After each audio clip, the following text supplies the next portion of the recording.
Hello everybody, here we are today doing a season preview over the New Jersey Devils, talking about whether or not the Devils can purge themselves of last season's failure. So before we get started with it, please make sure to subscribe if you're new to me or hockey, whatever the case may be. That being said, let's get on into it. So last season, New Jersey failed to make the playoffs with an 81 point year, and that was disheartening as this went from a team being in the second round to a team that didn't even make it to the playoffs.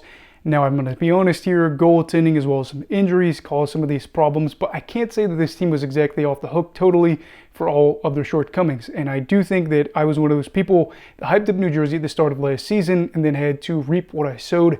But here we are again, I guess, back for more, as I'm probably going to be hyping them up yet again, doubling down on what could be another bad take. But anyway, with that all kind of being brought up here, what are some storylines to talk about for the Devils for this season?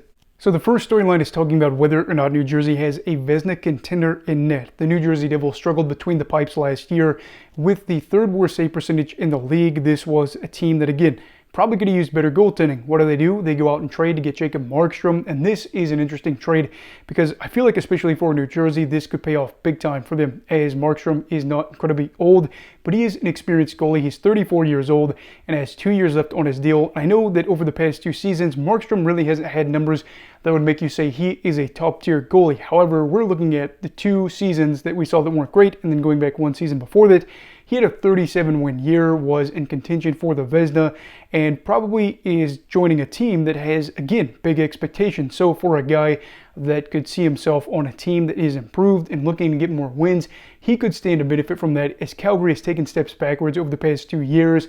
And last year especially, they looked like they were really on the way down and out. Now he's joining New Jersey, who is looking to get back and into the thick of it. While I'm not going to go out there and be as bold to say that Jacob Markstrom is going to win the Vezina, I do think he's going to be in a spot where he could pick up a lot of wins, and I also think that he's going to be positioned to help the Devils get to the playoffs. And when we're looking at winning the Vezina, wins certainly help.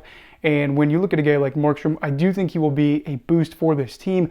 I am just excited to see what happens here, because I think it would kind of speak volumes to him yet again to be on multiple teams and see success on multiple different teams. Again, you think back to his time in Vancouver, a big part of what they were able to do there for a little bit. He is a workhorse, a guy that could give you a lot of starts. You see what he did in Calgary, all these things, and you just feel relatively positive about the situation in net for the Devils, especially if things work out this year, having him under contract for next season. I am really hoping that maybe he could be the guy that you could say, oh, he is actually going to go out there and win the Vezina. And while, like I already said, we won't get too crazy yet, I didn't want to let him hide in the shadows. I do have big expectations for him, as he is going to be a big part of whether or not the Devils surge back into that spot where they're contending for the Metro Division. The second storyline is talking about whether or not this will be the most improved team of the league. A little while ago during the offseason, we put out a video where we talked about the point differential from one season to the next, and the Devils had the biggest drop off. Maybe it was the second biggest, I can't remember. I know Boston dropped off quite a bit there.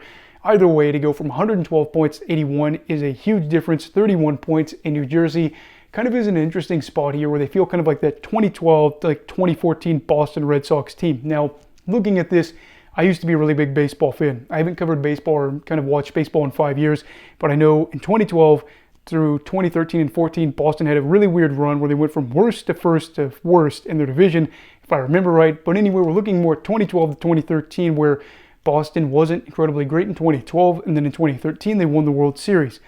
Am I saying that there is any correlation to this? No, I don't. But I do think that one thing is kind of interesting here, talking about how much New Jersey can go out there and improve. I know we've talked a lot about Chicago and San Jose being some of those teams that could improve more than any other side, as they are bottom feeders. They look better, but I think New Jersey could be in a good spot here.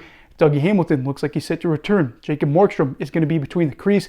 And then you have other factors as well that could help New Jersey boost their odds. No, I think they're going to be the most improved team. I guess we'll go out there and see, but I will say this. The goal for New Jersey this year isn't necessarily to go out there and be the most improved side in the league. I think it's more about getting to the playoffs and then trying to do something once they get there. They have already been a team that has made the playoffs and advanced in the series, where they made it to the second round. That was big because they hadn't done it in a long time. And they want to get back to being there, at least in the thick of it. Yeah, getting to 112 points this year would be really cool again, but getting there, even if they were a 100-point team, and then making it to the second round or even the Eastern Conference Final should be the goal, as this is all centered around making it to the postseason and then seeing what you can do when you get there. So for the Devils, I'll say keep an eye out for them, as again, I'm kind of putting fuel to the fire here, saying that they could be a team that I thought they were going to be last year. Now, the third storyline is talking about whether or not this team needs to go out there and make more moves. And this is a case where if the Devils have another bad year, people could say, maybe we should have been more aggressive. Why weren't we more aggressive? And in this case, I would say for New Jersey, especially early on in the season, they don't necessarily need to go out there and make more moves. There's a couple reasons why I think that. For one, I don't think they have a whole lot of cap space, so trying to work out a trade deal is going to probably see yourself have to get rid of some guys maybe that you want to keep, but for financial reasons you have to move things around. For two, they might have a younger guy that could be part of the trade deal, and they're thinking, yeah, you know what, we really don't want to go out there and try to have to trade him away. We feel like he could be part of our future, and we just would hate to see a young player shipped off and then have a bright future with another team when he could be doing that for us. And then for three, looking at what the Devils have kind of got set up now, they have multiple big name players that are on the roster right now that are set up for the long-term future with the team. So there isn't necessarily a big need to say, oh, we have to go out there and make a trade deal to make this happen.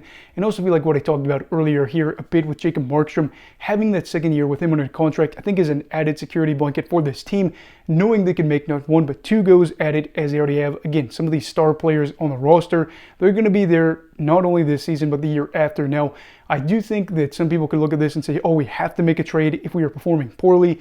Maybe, but I don't think that it's got to be something that's huge. Maybe you tweak the blue line a little bit. Maybe you try to add depth.